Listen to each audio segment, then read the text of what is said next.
मैं तुमको लिख करके देता हूं। और मैंने एक ही बात कह दी, जो भी हिंदुस्तान में शराब पिएगा वो कभी देश नहीं चला सकता, जो शराब पिएगा समाज नहीं चला सकता, जो शराब पिएगा घर नहीं चला सकता, जो शराब पिएगा वादा पूरा नहीं कर सकता, चाहे वो घर का वादा हो, चाहे वो समाज का वादा हो, चाहे वो देश का वादा हो।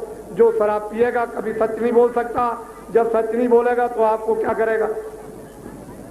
जो शराब पिएगा कभी न्याय नहीं कर सकता, जो शराब पिएगा वो हमारी गरीबी को क्या समझेगा, कभी नहीं। तुम घर में न देखो कि जो शराब पीता रोज वादा करता है कि अब मैं कभी नहीं पीऊंगा, हम देवता के सामने सिर झुकाता हूं कि अब मैं कभी नहीं, जब समय आया तो शराब पी। कितने बार झूठ बोलता, कितने बार धोखा देता है, घर की वस्तु बेच आता है, घर में गाली देता है, बच्चों को मारता है। जब घर की दशा शराब पीने वाले की तो देश की दशा क्या होगी। सारा देश पी डालेंगे शराब में, सारा देश का धन पी डालेंगे, आपको मालूम नहीं है। इसलिए आप अनमोल चीज लो। ये तो मैं सब आपको समय पर वो डंडे पड़ेंगे, ऐसी महंगाई आएगी। अभी आपने क्या देखा, ऐसे टैक्स लगेंगे, ऐसी व्यवस्था बिगड़ेगी कि कर्मचारी रो पड़ेगा, अधिकारी रो पड़ेगा, किसान रोएंगे, दुकानदार व्यापारी रोएंगे और लोग भी बेचारे मजदूर और छात्र रो पड़ेंगे। उस समय पर महात्मा याद आएंगे और तुम लोग ऐसा दौड़ोगे महात्माओं की तरफ में कि वो जंगल में भी डेरा डाल देंगे, तो घरों के कामकाज बंद करके वो जंगल में दौड़ोगे। वो तो हमने आपको इस 48 दिन की यात्रा में दिखा दिया, लोगों को बोध करा दिया कि जंगल में पड़ाव डालता हूं, कितनी जनता आती है। आखिर कोई बात तो जरूर है। तो अनमोल चीज लीजिए, दिन में खेती, दुकान, दफ्तर का काम, शाम को बच्चों की सेवा।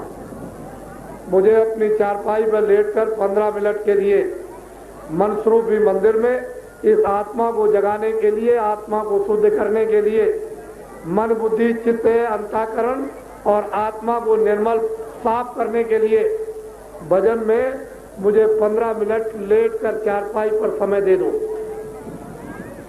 मैं आपको अनमोल चीज जो पैसों से, रुपए से, सोना चांदी और हीरों से नहीं मिलेगी, वो आपको देने जा रहा हूं।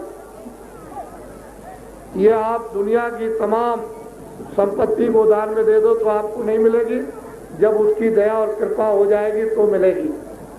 बिना उसकी कृपा के नहीं। तुम आज अपना भाग सराओ और प्रारब्ध को आज सबसे ऊंचा समझो कि मेरी ऐसी शुभ घड़ी पुण्य कर्म की आकर के जुड़ गई कि मुझे ये अनमोल आत्माओं का खजाना, अनमोल आत्माओं का भंडार ये आज ये मिलने जा रहा है।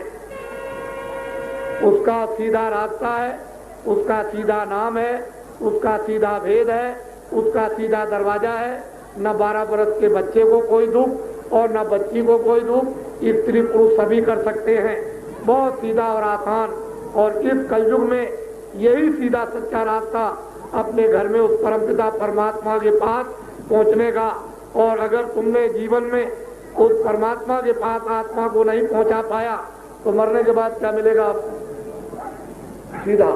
इसको पहले जुगों में मंत्र, पहले जुगों में दीक्षा, पहले जुगों में गुरु मंत्र, वैसे अब जो कुछ भी आप समझे, लेकिन ये सच्चा नामदान, ये सच्चा नाम का भेद, ये सच्चा नाम की जुक्ति, सच्चा नाम का मार्ग, ये सच्चा खजाना है। इसको आप लोग ले लो, यह चीज आपको कभी मिलेगी नहीं। वैसे तो मुझे सब बातें आपको बतानी है, क्योंकि सब नहीं बताएंगे तो आप दलदल में उसमें फंसे रहोगे। तो जब सब बातें बता देंगे तो किनारे आ जाओगे, और जब किनारे आओगे तो मैं असली चीज आपको दे दूंगा। तो बैठ के आपको आनंद मिल जाएगा, आपको शक्ति मिलेगी, आपको ज्ञान मिलेगा, उससे आपका कल्याण हो जाएगा, लोग भी बन जाएगा, परलोक भी बन जाएगा, इधर भी ठीक हो जाएगा, उधर आत्मा का कल्याण होगा तो मुक्ति और मोक्ष भी मिल जाएगी, तुम चले जाओगे अमर लोकों में। इसलिए इस वस्तु को ले लो, ये सच्चा अपने प्रभु का ये भेद है। मनस्वरूपी मंदिर में